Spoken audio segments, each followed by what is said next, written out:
All right, so listen, we back with another tomb discovery, right? And this one happens to be one of the ancient emperors of China. Oh, let's get to it. Let's get to it. China is one heck of a place, and ancient China was even more interesting. Depths upon depths of rich, riveting history and culture. Am I not the first great sovereign emperor? But while all of it tantalizes imaginations, there's one piece of ancient Chinese that has really grabbed our attention. We're at the center, at the heart of this unbelievable World Heritage Site. A tomb has been found, one that's been sealed for thousands upon thousands of years, the tomb of China's very first emperor. Scientists from all over the world have united in a desperate attempt to try and uncover as many details as they can about the tomb and the emperor himself. This is the dramatic story of the discovery of the tomb of Qin Shi Huang, his reign, and the profound legacy he left behind.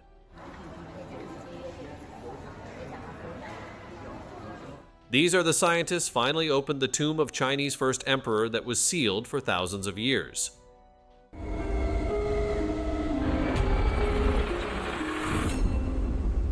Qin Shi Huang was a powerful and influential figure in Chinese history. Born around 259 BCE in the state of Qin, a place where his father had once been imprisoned, Qin Shi Huang took the throne at just 13 years old. From an early age, he demonstrated remarkable resolve and ambition.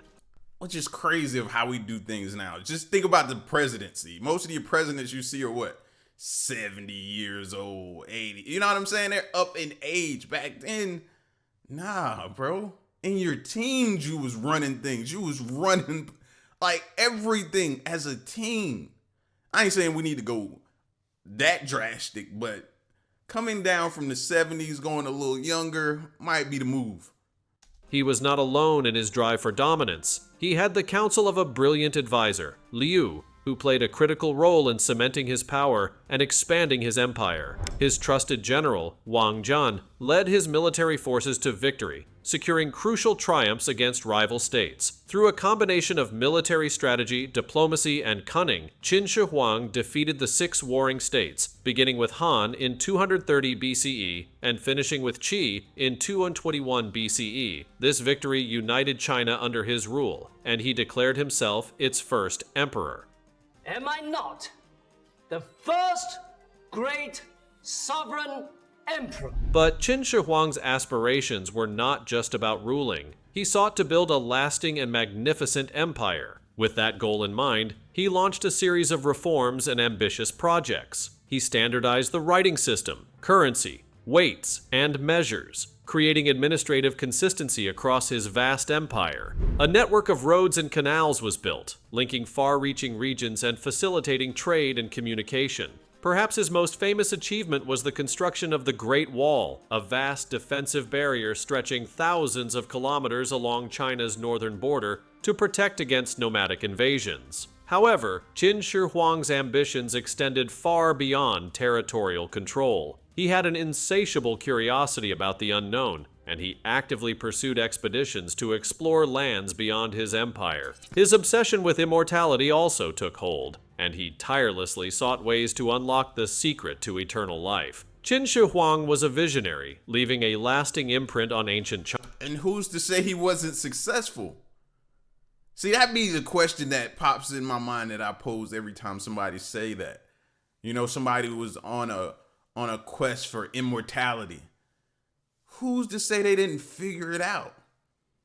I think just when we see them in a tomb or we find a skeleton, we think our first thought is unsuccessful.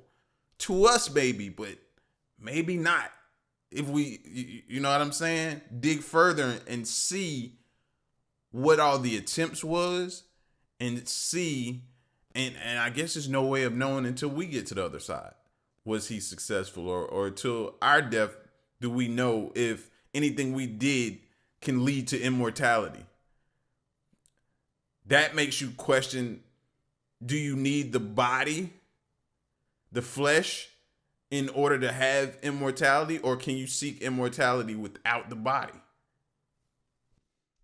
China. Under his leadership, the fractured Qin state transformed into a unified and prosperous empire. His reign from 220 to 210 BCE was marked by a series of remarkable accomplishments, from infrastructure to cultural unification. However, alongside these achievements, his rule was also characterized by extreme measures of control and oppression. Qin Shi Huang became infamous for actions such as burning books and burying scholars alive, causing widespread fear and resentment. These harsh tactics sparked uprisings against his reign. Ultimately, his life came to an end during a routine inspection tour in 210 BCE. Among his most intriguing and mysterious legacies is the mausoleum of the first Qin emperor. This incredible tomb remained concealed for millennia, its secrets hidden until the 20th century. The story of its discovery began modestly in 1974, when a group of local farmers sought to dig a well. Little did they know that their seemingly ordinary task would soon lead to one of the most significant archaeological finds in history. I mean, we're at the center, at the heart of this unbelievable World Heritage Site. Ying, a resident of Yang Village, became an unexpected pioneer in the discovery when he and his fellow workers ventured deeper into the earth. What they uncovered would change the course of history and ignite worldwide fascination. As the farmers dug with their shovels and picks, they uncovered several fragments of terracotta. At first, the significance of their discovery was unclear. Unaware of the true value of their find, they reported it to the local authorities. Word of this remarkable discovery quickly spread, drawing the attention of archaeologists across China. Initial expeditions were launched to investigate the site, slowly revealing the scale and potential importance of what had been uncovered. Soon, the Archaeological Institute of Shaanxi took charge of the excavation, and what they found left them astonished. A vast underground complex filled with life-size terracotta soldiers, horses, and chariots, all arranged as if ready for battle. This extraordinary discovery became known as the Terracotta Army, a testament to Qin Shi Huang's ambitions and a window into ancient Chinese history. The discovery of the mausoleum And you can 1000% assume he believed that on his quest for immortality, he wanted to probably take his army with him. Hence, might be the reason why you see this setup like this army set up like this. He probably felt like wherever I'm going, I'm taking my army with me. I would think like that. And its astonishing contents ignited a deep interest in China's ancient past and the field of archaeology. Scholars, historians, and curious visitors from all over the world traveled to Xi'an, eager to uncover the secrets hidden beneath the earth. This global fascination brought a significant boost to the local economy as tourism flourished. As the mausoleum's importance became apparent, the Chinese government invested heavily in its preservation, showcasing it as a monumental symbol of China's rich cultural legacy. In 1987, the mausoleum and the Terracotta Army were designated a UNESCO World Heritage Site, cementing its place among the most remarkable archaeological discoveries ever made. However, a darker theory surrounding the mausoleum's construction has lingered, suggesting a chilling account of mass sacrifice. According to this theory, over 700,000 workers were conscripted into labor for the mausoleum and then executed to ensure the tomb's secrets remained buried. Before diving into the details of this theory, it's important to understand the immense scale and ambition behind the mausoleum. Covering an area of over 56 square kilometers, the mausoleum was an extraordinary project, likely taking several decades to complete. Such an undertaking required the coordinated efforts of thousands of laborers, artisans, engineers, and craftsmen. The meticulous design and crafting of the mausoleum's inner chambers and the Terracotta Army reflected the extraordinary dedication and skill of those involved. Given the vast size of the mausoleum, the idea that 700,000 workers could have been conscripted is not entirely implausible. Historical records, including the writings of the historian Sima Qian, suggest that such a large number of laborers were indeed recruited, or rather forced into service, for this monumental task. See? Forced. And I'd have been mad, bro. I could see myself out there working on the army. Like, man, this is your vision. This ain't mine. Why you want me to do it? Why don't you get out here and do it? Yeah. I'm in the era I'm supposed to be in. You ever thought about that? Like, what if you was in that era? obviously you'd probably, you know what I mean, confine, what's the word? You go along with what was going on in that era. You know what I mean? But yeah, I'd be in some trouble. I'd probably be in somebody's jail. Just because of my mouth. Just because of me saying something out the way. Yeah. I don't like being controlled, confined to do something and all of that type of stuff. I don't.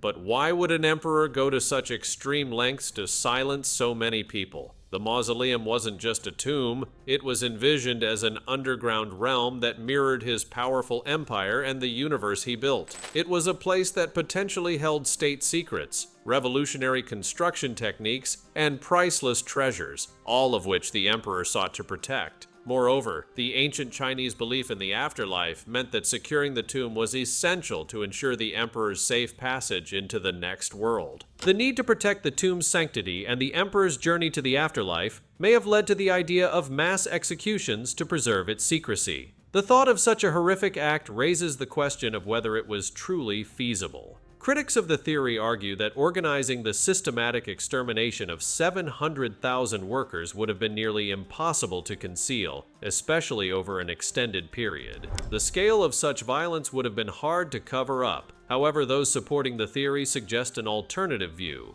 They propose that the executions might have been carried out gradually, over time, in smaller, more controlled operations. As different groups of workers were rotated through various sections of the mausoleum, many could have been silenced to keep the secret of the tomb intact. The backdrop of the Qin dynasty, known for its brutal and strict legalist policies, also supports the notion that such acts could have occurred. Qin Shi Huang was responsible for some of the most infamous acts of cruelty, including the burning of books and the burying of Confucian scholars alive.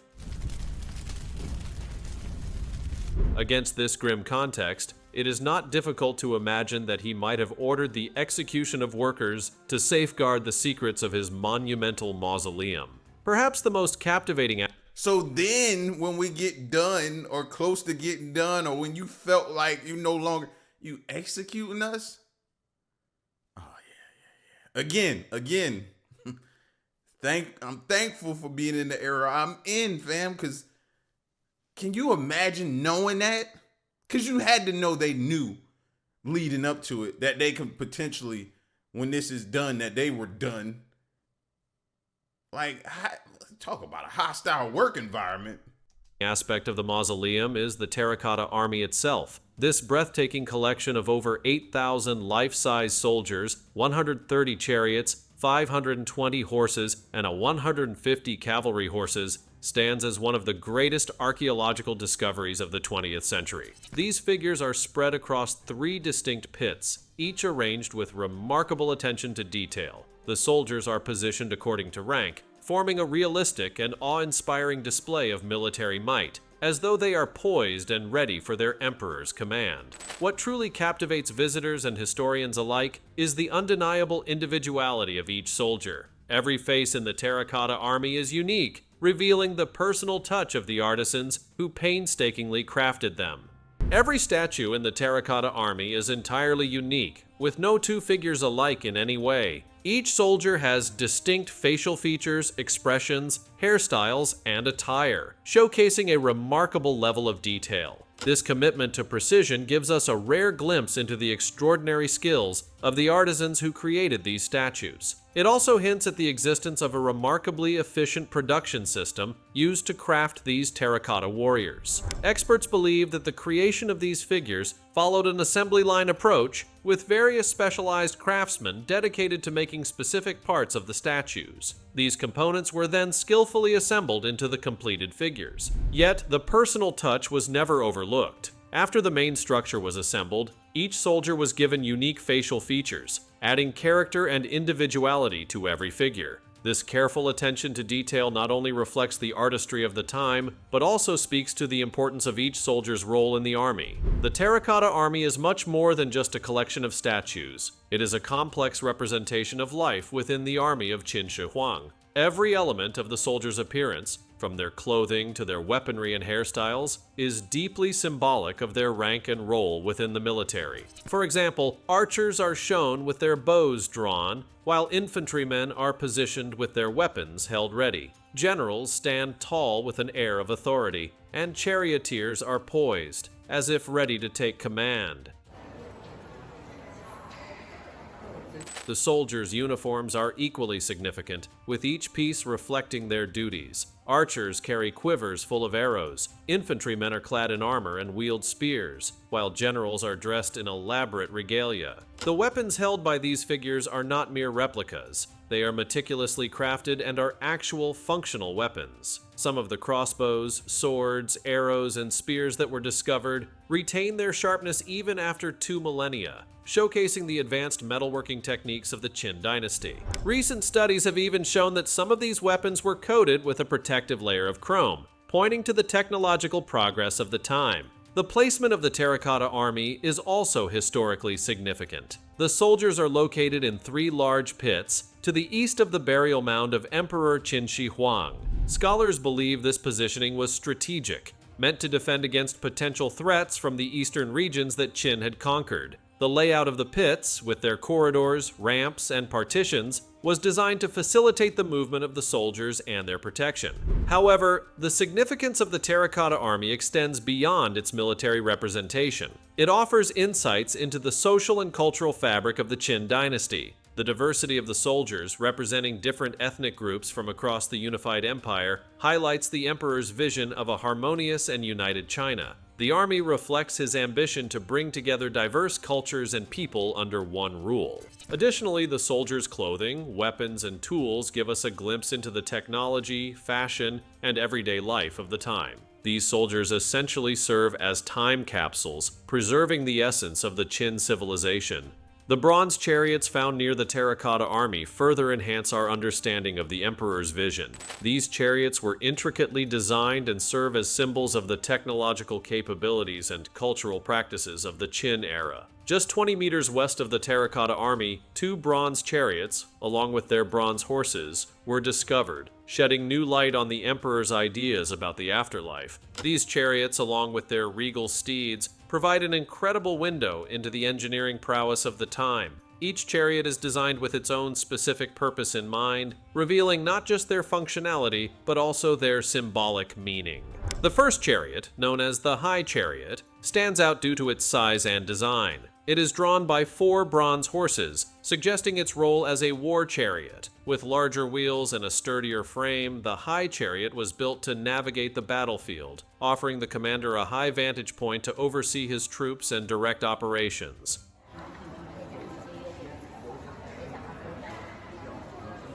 The chariot's protective walls were designed to shield its occupants from arrows and projectiles, ensuring their safety during battle. Inside, a variety of weapons, tools, and even umbrellas were included, further emphasizing its readiness for combat. The second chariot, called the Low Chariot, has a more ceremonial and ritualistic purpose. It is also drawn by 4 horses and is smaller in stature compared to the High Chariot. Despite its size, it is equally detailed, with ornate decorations that reflect its function in ceremonial events. This chariot, like the other, exemplifies the sophistication and craftsmanship of the Qin dynasty, providing a fascinating glimpse into the rituals and cultural practices of the time. Both chariots, along with the Terracotta Army, reveal the scale and ambition of Emperor Qin Shi Huang's vision for his afterlife, where his power and influence would transcend the mortal realm. See? I knew it. You had to have known that he was wanting to take everything with him. Like, when you get in that position and that power, bro, you don't want to just relinquish it. Even in the afterlife, you want to take it with you. Like, you get drunk off of that type of power. And I figured that, well. And then I still can't get over what he did to the ones that were designing these sculptures, man. They should have told me that at the end. They should have. Distinguishes this chariot is its lower profile, which imparts an air of elegance and relaxation. The chariot is decorated with intricate carvings and ornamental details, clearly designed for the emperor's personal use during leisure trips. Unlike its counterpart, made for battle, this chariot symbolizes the emperor's magnificence and wealth. Every detail, from the finely crafted reins and bridles on the horses to the detailed adornments on the chariot itself, reflects the extraordinary craftsmanship of Qin artisans. The texture of the horse's mane and the delicate patterns on the wheels are so finely executed that they almost appear to transcend the material, giving the impression of life and fluidity in the bronze. The discovery of these stunning bronze chariots has sparked significant debate among historians, each trying to understand their purpose. Some argue that these chariots held a symbolic role, ensuring the emperor could continue to travel across his vast spiritual empire in the afterlife with the same authority and grandeur as he did in life. Others believe these chariots might be scaled-down versions of those used in the emperor's earthly journeys, offering future generations a glimpse into the preferences and technological advancements of the Qin dynasty. The chariots, made primarily from bronze with lavish gold and silver accents, reflect the enormous wealth and resources of the Qin era. The use of these precious metals in the chariot design emphasizes their importance within the larger context of the emperor's mausoleum. These chariots were not just decorative pieces, but integral elements of the emperor's passage into the afterlife, representing his exceptional status and enduring legacy. Ancient records, particularly the accounts of the famous historian Sima Qian in his work, The records of the Grand Historian provide a detailed description of the emperor's tomb as an extravagant underground realm. Sima Qian's narrative describes the tomb's interior as an exact replica of the emperor's vast empire, complete with a starry sky above and a floor intricately etched with the topography of China. What is particularly extraordinary is that the rivers, including the Great Yangtze and Yellow Rivers, were represented by flowing mercury, transforming the tomb into a miniature reflection of his vast empire. Written about a century after the emperor's death, this historical account offers us valuable insights into the emperor's vision of his eternal life. While the use of liquid mercury may seem odd today due to its toxicity, in ancient China, mercury had significant symbolic value, particularly among alchemists who believed it held the secret to immortality. Qin Shi Huang's obsession with living forever is well known, with stories about his envoys traveling far and wide to find a special elixir for eternal life. Now, they must have had a different type of mercury than we got today. Or we're being lied to. And that's not far of a stretch to believe either. Maybe they do know something about mercury that we don't know as far as immortality. And maybe we should look into that. But how would we? See, these are the questions about things like that will forever puzzle you, because is there any way of knowing? The presence of mercury in his tomb underscores his commitment to achieving immortality, reflecting his deep belief in living forever. The enigmatic mercury rivers of Qin Shi Huang's mausoleum. Recent archaeological research has provided compelling evidence supporting the presence of hidden treasures beneath the burial mound of Qin Shi Huang's mausoleum. Soil samples collected from the area have shown mercury concentrations that are far higher than normal, leading experts to believe that a vast underground complex, complete with flowing mercury rivers, lies hidden beneath the emperor's monumental tomb. This discovery raises many fascinating questions. How did the skilled artisans of the Qin dynasty manage to acquire such large quantities of mercury? What methods did they use to handle and place this toxic substance with such precision in the tomb, ensuring it remained intact for centuries? What specialized techniques were employed to keep the mercury in a liquid state over millennia? Among the many mysteries surrounding this underground world, the presence of exotic creatures and birds depicted in the mausoleum stands out. These animals were more than mere decoration. They held deep symbolic meaning in Qin dynasty culture and spirituality. They were considered symbols of fortune, virtue, and protection.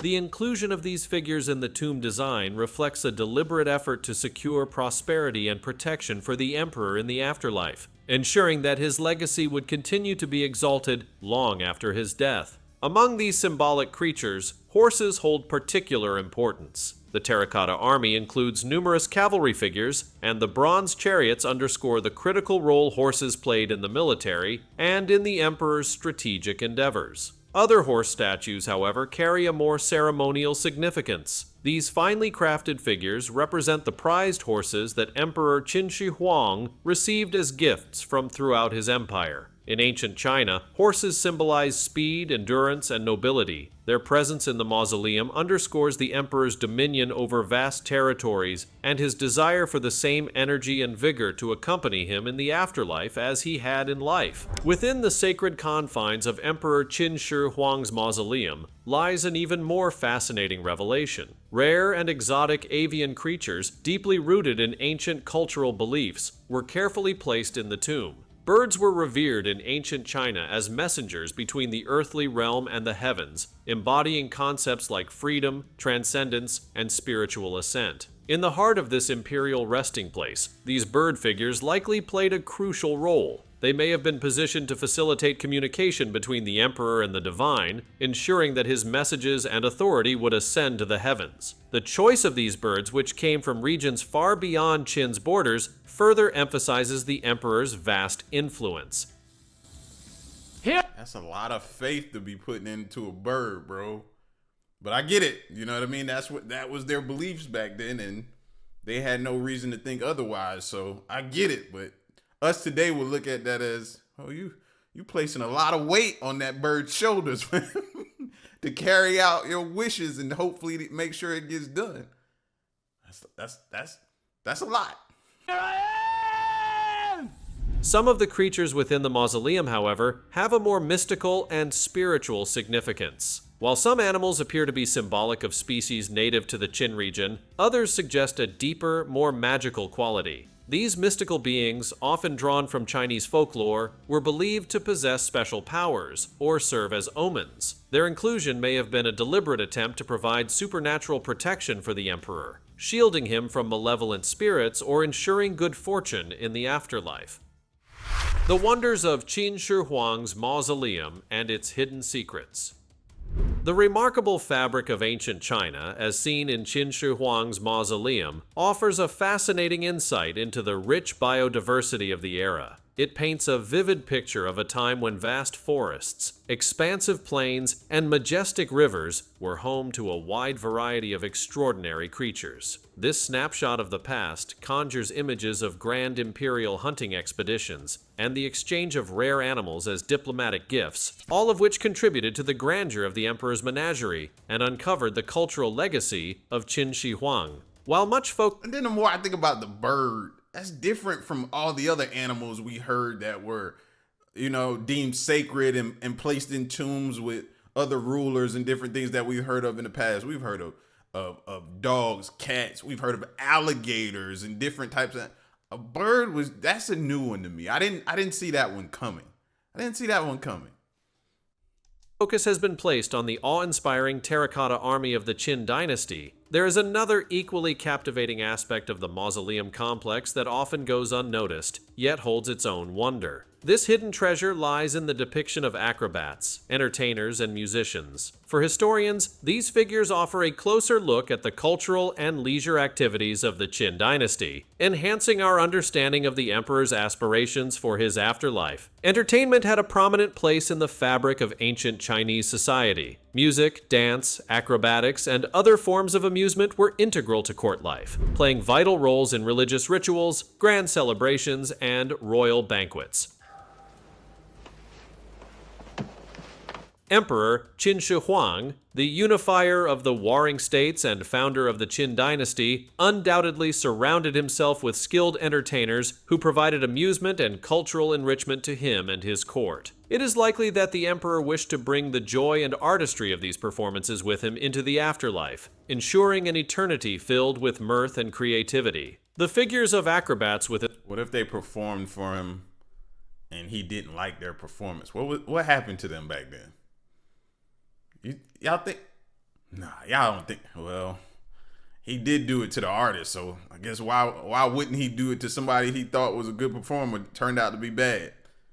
Then the mausoleum complex are captured in dynamic, impressive poses. Some appear frozen mid-handstand, while others contort their bodies into intricate shapes, showcasing the incredible skill and flexibility for which ancient Chinese acrobats were famous. These figures not only highlight the extraordinary physical prowess of the performers, but also emphasize the importance of acrobatics as an art form in the Qin era.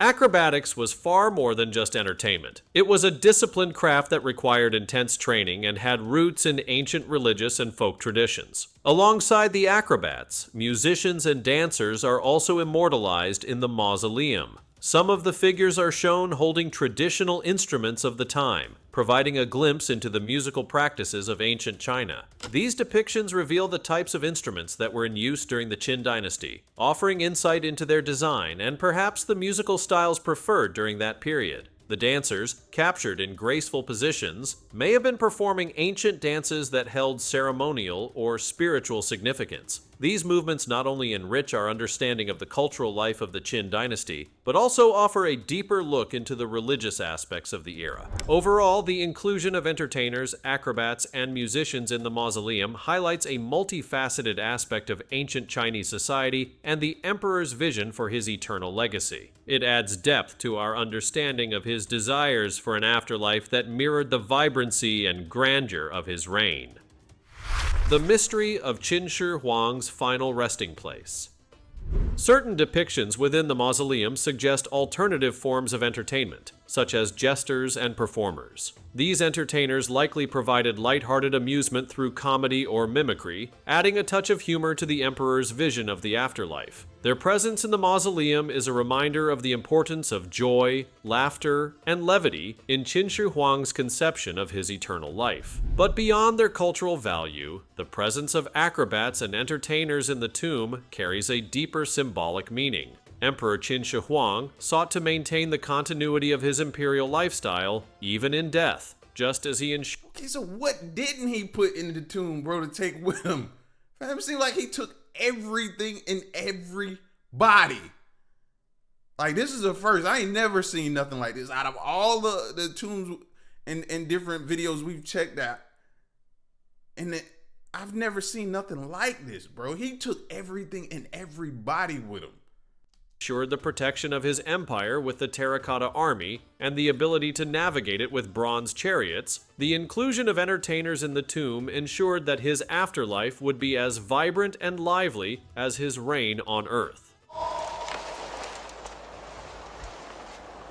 Alongside these artistic discoveries, archaeologists uncovered pits filled with miniature architectural structures made from bronze and clay. These models feature intricately designed gardens, palaces, and watchtowers, which could represent the emperor's grand palaces or scaled-down versions of his empire. These models offer valuable insights into the architectural styles and urban planning of the Qin dynasty. Additionally, the mausoleum complex yielded a significant collection of weapons, scattered not just among the Terracotta Army, but throughout the entire site. These weapons, including crossbows, halberds, and daggers, reflect the advanced metallurgical techniques of the Qin artisans. Many of the weapons feature intricate designs, and some bear inscriptions that provide clues about their origins and intended uses. One of the most intriguing aspects of the mausoleum is the possibility of undiscovered elements. Ground-penetrating radar and other non-invasive technologies have suggested the existence of additional chambers within the tomb, potentially housing the remains of Qin Shi Huang and the precious artifacts that accompanied him in death. However, there is a deep reluctance to conduct a full excavation of the mausoleum. This hesitation is rooted in the reverence for the dead, particularly for figures as revered as Emperor Qin Shi Huang. In Chinese culture, ancestors and important individuals like the emperor are held in the highest regard. Disturbing their final resting place is seen not only as a physical intrusion, but also as a spiritual violation. The sanctity of the emperor's tomb, intended to serve him in the afterlife, is an essential aspect of his eternal legacy. Therefore, opening a chamber within the mausoleum could be viewed as disrupting his peaceful journey into the next life. Ancient texts, including those written by historian Sima Qian, describe the mausoleum as being filled with elaborate traps designed to protect the emperor's final resting place from grave robbers. While some of these accounts may be exaggerated or mythical, the potential dangers within the tomb cannot be dismissed. Without fully understanding the layout of the tomb and the possible hazards it contains, there is a natural reluctance to proceed with excavation. The risk of damaging the site or endangering lives is too great to take lightly. What aspect of Qin Shi Huang's life do you find most intriguing?